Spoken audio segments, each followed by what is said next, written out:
जय हिंद दोस्तों, स्वागत है आपके अपने YouTube channel the hidden investigative पर। आज हम बात करेंगे लद्दाख हिंसा की। हाल ही में यहां 4 लोगों की मौत हुई, 45 लोग घायल हुए और 22 पुलिसकर्मी इंक्लूडिंग एक SSP रैंक अधिकारी भी जख्मी हुए। अब सवाल है, ये अचानक से कैसे हुआ? इसके पीछे कौन कौन से चेहरे लगातार सामने आ रहे हैं? एक नाम बार बार उभरता है, सोनम वांगचुक। जी हाँ, वही वांगचुक जिन्हें लोग क्लाइमेट एक्टिविस्ट कहते हैं, जिन्होंने आइस्तूपा बनाया और जिन्हें रैमोन मैग्सेसे अवार्ड मिला। सोनम वांगचुक रैमोन मैग्सेसे पुरस्कार विजेता, जिसे रॉकफेलर द्वारा वित्त पोषित किया गया, और एक जलवायु कार्यकर्ता, डीप स्टेट की कठपुतली का एक क्लासिक नुस्खा। रॉकफेलर शब्द याद रखिएगा, आगे मैं सबूत के साथ दिखाऊंगा यह कैसे काम करते हैं और कितना हानिकारक है इस देश के लिए। यही तो असली खेल है। ऐसे अवार्ड सिर्फ सम्मान नहीं होते, ये होते हैं क्रेडेंशियल्स मैकेनिज्म, मतलब किसी को इंटरनेशनल लेवल पर वैधता देने का तरीका। जरा पैटर्न देखिए, अपूर्वा रॉय, रविश कुमार, अरविंद केजरीवाल, सबको ऐसे ही अवार्ड मिले और फिर वही लोग बने एंटी डेवलपमेंट, एंटी गवर्नमेंट, अराजकता फैलाने वाले चेहरे। और क्लाइमेट एक्टिविज्म, ये तो सबसे सेफ एंट्री पास है। दुनिया भर में यही पैटर्न है। पहले पर्यावरण और जलवायु के नाम पर ग्लोबल सपोर्ट लो, फिर धीरे धीरे पॉलिटिकल मूवमेंट में बदल जाओ। अब वांगचुक को ही देख लो। आइस्तूपास और जलवायु की बातें शुरू की और आज सीधा लद्दाख के लिए 6th शेड्यूल और स्टेटहुड की मांग कर रहे हैं। यही पैटर्न आपको मेधा पाटकर के नर्मदा आंदोलन से लेकर ग्रेटा थनबर्ग के फार्मर्स प्रोटेस्ट टूलकिट तक दिखाई देगा। चलिए टाइमलाइन देखते हैं। 2018 से 2019 वांगचुक को मैग्सेसे अवार्ड मिलता है। उसी दौरान भारत में CAA NRC प्रोटेस्ट की नींव डाली जा रही थी। फिर आया शाहीन बाग। याद रखिए, ये संयोग नहीं, प्रयोग है।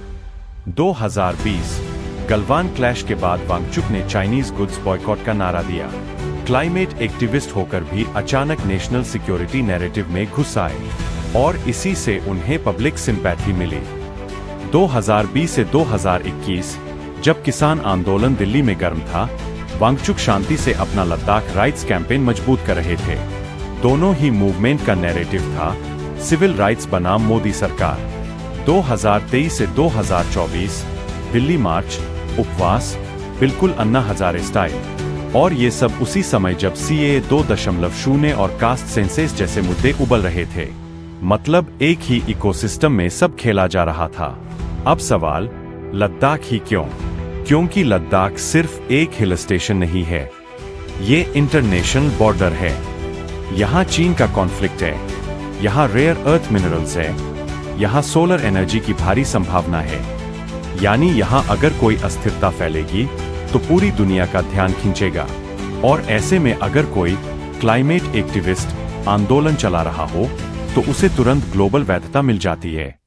अब वांगचुक का 2023 से 2025 का आंदोलन 6th शेड्यूल और स्टेटहुड के नाम पर बिल्कुल वही पुराना नैरेटिव है जो हमने नागालैंड, पंजाब, कश्मीर और नॉर्थ ईस्ट में देखा था। फर्क सिर्फ इतना है कि इस बार इन्होंने नया टूल निकाला है, जेन जेड। यानी टूलकिट अब इस शब्द का हजारों बार इस्तेमाल करेगा ताकि युवा पीढ़ी को मूवमेंट में खींचा जा सके। लेकिन दोस्तों, घबराने की जरूरत नहीं है। जैसे पहले सारे ऑपरेशन फेल हुए, ये भी फेल होगा।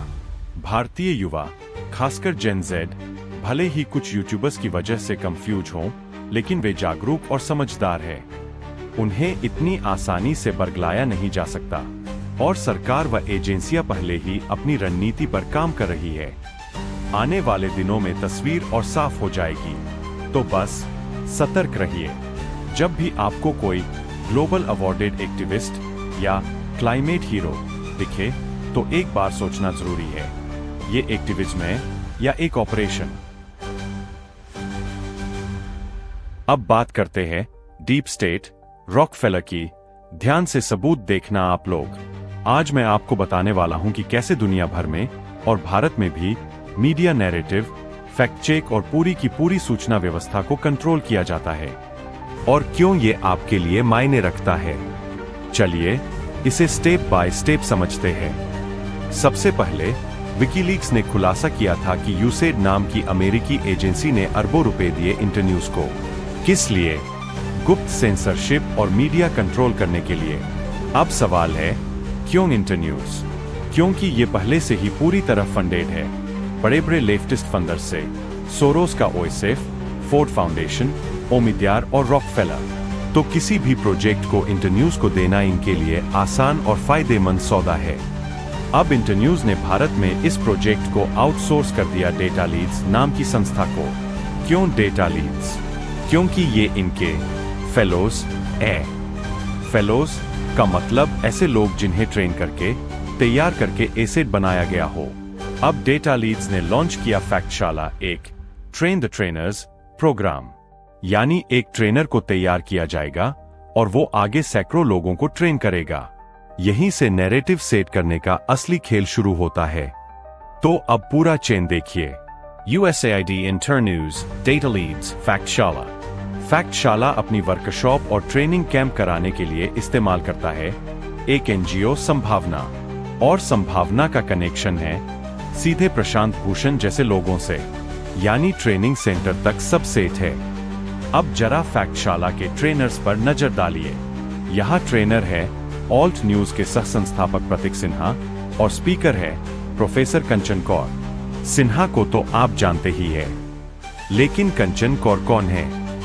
याद है, IFCN, वही फैक्ट चेक सर्टिफिकेशन बॉडी जिसे पॉइंटर चलाता है और जिसे सोरोस का ओएसएफ फंड करता है।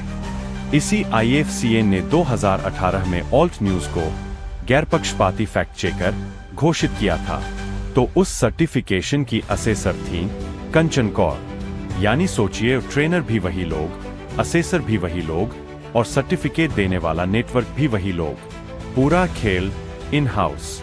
अब इंटरन्यूज और डेटा लीड्स ने एक बूट कैंप कराया ढाका में और वहां ट्रेनिंग दी खुद प्रतीक सिन्हा ने। यानी खेल सिर्फ भारत तक सीमित नहीं है, पूरे साउथ एशिया में एक नैरेटिव मशीन खड़ी की जा रही है। सैकड़ों ट्रेनर्स को ट्रेन किया गया, जिन्होंने आगे जाकर हजारों लोगों को मीडिया लिटरेसी के नाम पर वही नैरेटिव पिला दिया। सोचिए इस इकोसिस्टम की पैठ कितनी गहरी हो गई होगी। अगर वीडियो अच्छा लगा हो तो लाइक, शेयर और चैनल को सब्सक्राइब जरूर करें ताकि आने वाले नए वीडियो आप सबसे पहले देख सकें।